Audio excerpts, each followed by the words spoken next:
कोल्हापूर जिल्ह्यामध्ये एक मोठी दुर्घटना घडल्याचा प्रकार समोर आलेला आहे।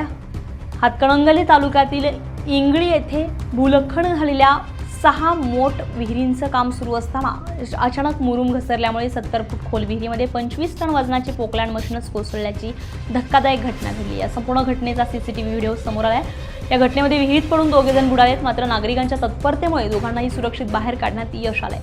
सिंता भारती वय वर्ष 30 आणि आशिष शर्मण वय वर्ष 31 अशी जखमींची नावं असून त्यांच्यावर हुपरी येथील खासगी रुग्णालयामध्ये उपचार सुरू आहेत। घटना अत्यंत भीषण स्वरूपाची होती। क्षणात पोकलँड विहिरीत कोसळल्यामुळे परिसरामध्ये एकच खळबळ उडाली। नेमकी कशी घडली ही घटना, हा संपूर्ण व्हिडिओ।